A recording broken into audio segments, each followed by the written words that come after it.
After midnight toll booth promise on the attendant badge. The toll booth keeps its own calendar. By day it pretends to be a cashier with a view. After dark it turns into a confession window where the river listens harder than you meant it to. I pulled into lane 5 with my phone face down in my left pocket, the pocket I use for things that are supposed to make it home, and the kind of tired that makes a person mistake routine for mercy. The roof lights hummed like bees that had taken a vow of bureaucracy. Ahead, the bridge arched into a night that had decided on its temperature and meant it. Back home, Simon had said, "Can we talk tomorrow?" in the voice that really means please stay now. Our couch is superb at becoming a witness stand. If we sit at opposite ends long enough, it swears us in. I left before either of us polished our opening arguments to the point they could cut. On the ramp, my screen lit with a message from Kay. Kai in my contacts, Kay in the way I label hazards to make them smaller. Lane 5 last hour. Just talk. By day, I fix other people's paragraphs for a commuter paper that believes tone is a kind of civic duty. By night, I try not to turn my own into weapons. Simon and I keep a code that works when we remember it. T means come here, you awake. Means I'm scared. Tomorrow means not yet, but please keep the lights on. Kai drifted back into orbit 2 months ago when a story sent me down to the toll plaza to interview the people who never see weekends. He wore a uniform, unbuttoned one too many, and a laugh that sounded like a glass agreeing to be set down gently. He didn't ask for anything. That was how I started bringing him everything. His booth was a glass rectangle with a swivel chair and the kind of heater that believes in toes. He was alone, a rare luck or a poor staffing decision. He slid the window open half a hand's width and leaned toward the river. "You came," he said, "because grown men never tire of pretending arrival is a plot twist." "I came to return something," I said. "My badge, your restraint." "Your name," I told him. "It's been on my mouth too long for its own health." He lifted his lanyard from his chest, attendant in white on blue, and set it on the sill, then placed a Sharpie beside it with the ceremony of a man inventing procedure. "3 words," he said. "Why are you here?" "3 words is cruel," I said. "That's why they work." He nodded toward the cash tray. "No speeches in the booth. The camera's a poor critic." I wrote proud at breakfast. Beneath it, smaller like a fuse I might or might not light, touch before arguing. He read the ink as if it had temperature. He didn't touch me. His fingers hovered a breath from my lapel, the distance a match keeps during training, and fell back to the sill like the river had vetoed contact. "Does he know?" Kai asked. He didn't need to weaponize the pronoun. "He knows the apartment is quiet," I said. We let a line of cars pass, soft clinks of coins, the stubborn beep of prepaid privilege. Then he reached for the lane-closed paddle, flipped it, and set it in the bracket with a practicality that felt like an oath. The light went red. The world agreed to drive around us. He stepped out of the booth into the slice of asphalt between lanes, heat arriving before hands do when men are trying to be better than their appetites. "Tell me no," he said, the most indecent sentence he knows. I didn't. I met him in the inch that rewrites evenings. His mouth tasted like mint and stubborn citrus. When his hand found the back of my neck, his grip remembered humane limits. My body answered like a courtroom that wants the witness anyway. He made the sound men make when a small country surrenders and calls it diplomacy. I made the one I've learned not to hate when it belongs to him. We didn't rush. Bridges punish speed with consequence. His mouth found the hinge of my jaw. Mine found the spot behind his ear where regret loses vocabulary. His palm slid under my jacket and rested flat for a second. "Do you swear?" Then moved with attention rather than appetite. He guided my hand down with the steadiness of someone who respects tools. I closed my fingers and he exhaled against my mouth a truth nobody paid to hear. He reached for me and I let him.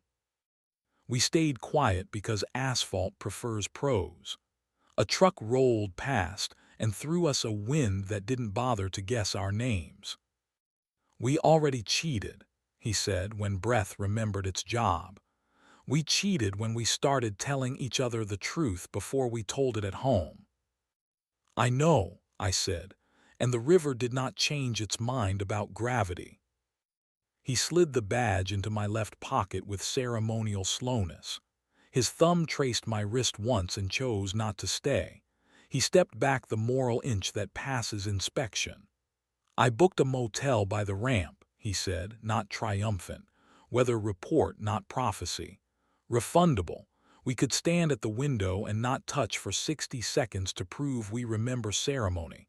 We could keep the do not disturb honest." "I'm tired of being clever," I said. "Clever's the fast lane," he said. "Accurate is posted limit." He reached into the pen cup inside the booth and pulled a novelty magnet shaped like a little bridge, ridiculous and perfect, and pressed it into my palm. "For your fridge," he said. "Cold helps letters behave." We stood at the rail and watched the current negotiate with moonlight. He told me the names of winds that live under bridges. I told him the difference between a headline and a conclusion. He pointed to the towers. "Everyone thinks the cables carry the weight. They don't. It's the curve that does the work. Shape is the secret. Tension just makes sure the secret keeps its job." "Teach me shape," I said. "Bring me mornings," he said. When I left, the red lane light blinked patiently back to green. The crosswalk gave me time, I took it. The apartment offered its square of kitchen light and the fridge's patient hum. Simon sat on the floor with his back against the door, sleeves pushed to his elbows, one ankle crossed over the other, the posture manuals draw when they mean try again. He didn't ask where I'd been. He tilted his head toward the space beside him. I sat. "Do you want to be asked?" he said, steady voice, not performing mercy, offering it.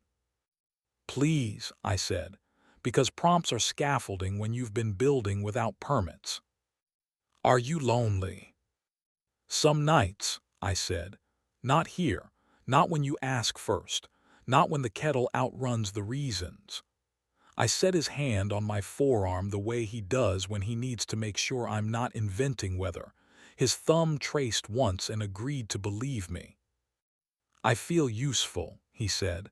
"I want to be wanted before I'm useful." "Tonight's procedure," I said. "Touch first, argue second, report later." The kettle clicked like a stamp in a country that still believes in mail. He poured water over mint. We called it dinner because names are cheaper than regret. I pinned the badge beneath the bridge magnet so Proud at Breakfast faced the room. Simon read the ink and his mouth did the smaller, braver thing. He wrote under it with our scuffed dry erase marker, "Tomorrow, keep the torque." He didn't grin. He nodded like a man assembling a morning from honest screws. We made a rule that isn't noble. When prosecution tries to wear a bathrobe, one of us says toll booth and the other puts the kettle on while the first puts his hands where history can find them. 5 words when 5 are enough. Stop at the shoulder, not the ditch.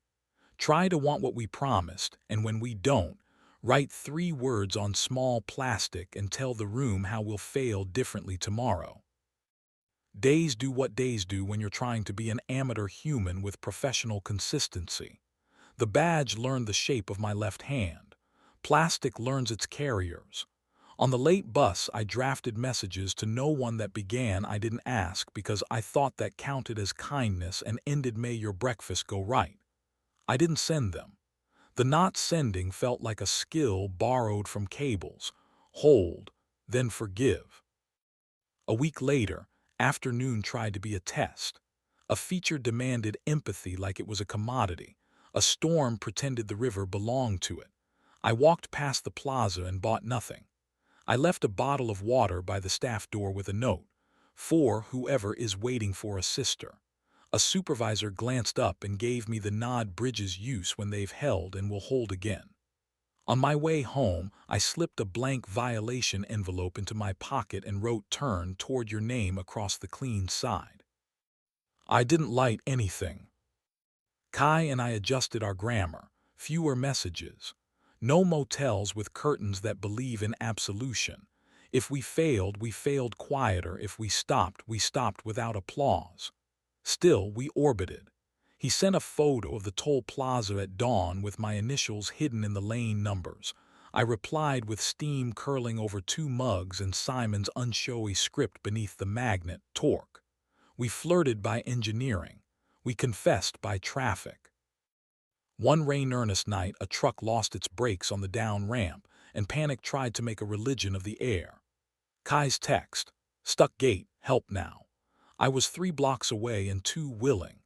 We muscled the barrier out of the way while the driver breathed bad promises. When the plaza remembered how to be kind, he leaned against the booth like a man who trusts his legs again. He pulled me into the wedge of shadow between glass and wind and kissed me with a hunger that wasn't greedy, only tired of pretending. My back found the booth. His hand found my hip. Somewhere a siren rehearsed the chorus we were ignoring. We didn't rush. We mapped mercy with our mouths and rehearsal with our hands. His palm slid under my shirt and paused. "Do you swear?" Then moved as far as the better version of me allowed. I bracketed him with a grip he could leave without proving anything. He reached for me and I let him. We stayed quiet because the river had just returned everyone's names and deserved the courtesy. "We're bad at quitting," he said against my jaw. "We're good at failing differently," I said into his neck. He laughed once, stubborn as a cable. "Text me a weather report in the morning," he said. "Tell me if the kettle beat the reasons." "It usually does," I said, "when we let it." Simon met me at home with the posture of a question he decided not to weaponize. He smelled like basil and laundering hope. "Hungry?" he asked, and it wasn't a trap. We ate toast like it had been newly invented. After, he wrote under the magnet, "Ask before leaving." I wrote, "Hold me first." We signed with our names because sometimes paperwork keeps 2 men from becoming hatchets. On a Tuesday that felt unromantic enough to be honest, I told him the inventory. Kai's name, the booth, the fence I kept exhibiting by leaning on it. He didn't perform sainthood or schedule exile. He said, "Stay while you learn the thing you say you want to learn, but don't make me a lane you pass through on your way to paying someone else." Breakfast became a place with rules. No phones at the table. No rehearsed cruelty before coffee. No pretending tomorrow is a closet where tonight can hang unexamined. I turned the badge over and added 3 new words in morning handwriting that looked like it had slept. "Choose the hard." He watched me write and didn't ask for a receipt. We shrank the orbit. Fewer ramps. No doors that click from inside. Kai sent a photo of the bridge at dawn, fog braided through cables, caption "Stayed." I hearted it and didn't go. He hearted the heart and let it become a small archive. The city will always ask for tolls we didn't budget. The river will always keep some names to itself. We fail, and fail differently, and fail in ways that don't require anyone to stand under humming lights pretending to know which lane will save them. The room does not demand a verdict. The morning remembers its job. I still carry the badge in my left pocket. It warms against my thigh like a minor gravity the booth doesn't bill for, heavier than plastic has any right to be. Proud at breakfast. Touch before arguing. Choose the hard. None of it is noble. All of it is procedural, like calibrating a scale. 0 first, then wait, then promise to check again before the bridge needs you most. Outside, the toll plaza blinks slower and the river continues to mean it. Inside, our kitchen hums a modest hymn. Simon leans against the counter and asks, "Are you staying?" without making it a trap. "I'm trying to want what I promised," I say. "Help me make more minutes where that's easy." He nods, pulls a clean card from the drawer, writes "Read me closely." I write beneath it, "Handle with care." We pin it under the bridge magnet, ridiculous and effective, and let tomorrow mean only what we can carry without dropping our names.